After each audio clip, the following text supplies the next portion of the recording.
Quoi de mieux qu'un derby d'Aquitaine à l'occasion de l'inauguration du stade du Hameau rénové? Et pour que la fête bernaise soit belle, il fallait un succès pour la section paloise face à cette UBB qui rentre mieux dans le match. À 3-3, Jalibert et Slade ont fait le métier avec 2 pénalités.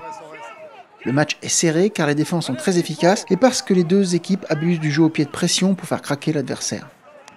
Les Girondins parviennent à maintenir les verts et blancs avec leur maillot collector pour l'occasion dans leur camp en même temps qu'ils trustent la plupart des munitions. Jacques Brunel et son staff n'ont pas fait d'impasse sur ce choc et ce sont ces joueurs qui donnent le tempo. Alors que les internationaux tricolores Serein, Ménadier, Taofifinua ou Ducuin sont titulaires, c'est le centre Jean-Baptiste Dubié qui va débloquer la situation. Ce dernier va trouver un interstice pour faire jouer son arrière Nance du coin en suivant. Le numéro 15 unioniste sert alors presque sur un pas Fassiou Fouataï qui fait parler sa vitesse sur son aile puis sa puissance pour inscrire ce premier essai à quelques minutes de la demi-heure de jeu. On revoit cette action signée des 3/4 Bordelot-Béglé que le néo-zélandais conclut, non sans un dernier afflux spectaculaire sur le dernier défenseur Poirier.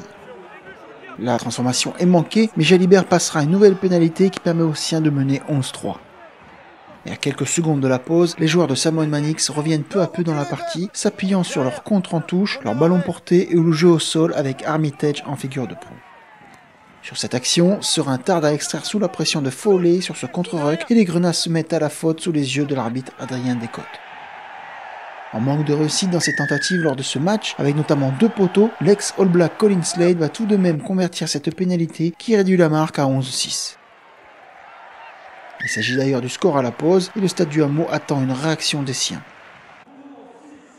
Possession et occupation changent de camp. Pau profite aussi d'un avantage en cours pour mettre le feu avec les crochets de Benson Stanley. À quelques centimètres de la ligne à peine, le talonneur Quentin Lespio tente bien ce 360 degrés pour y aller seul, mais la défense veille. Le demi de Belletti Bodobagna n'a alors plus qu'à ramasser et plonger par-dessus le tas de joueurs pour marquer l'essai de la rébellion. Slade transforme et Pau passe devant pour la première fois de la rencontre. Il reste 30 minutes à jouer et Charlie Mallier se régale dans les airs.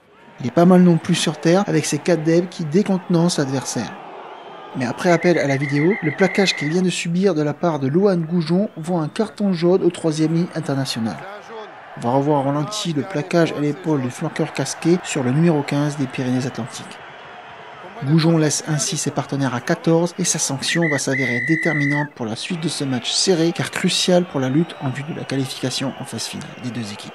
Dans la continuité de l'action, les Béarnais disposent de cette mêlée à 5 mètres qui va amener leur deuxième essai.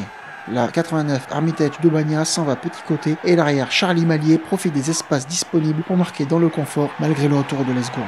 Pau a fait le plus dur et les coups de pied de Taylor vont assurer la victoire contre une UBB qui avec ce 27-17 final n'aura même pas de bonus défensif de ce court déplacement. La section revient à 2 points de son adversaire au classement et l'inauguration du Hameau est un succès total.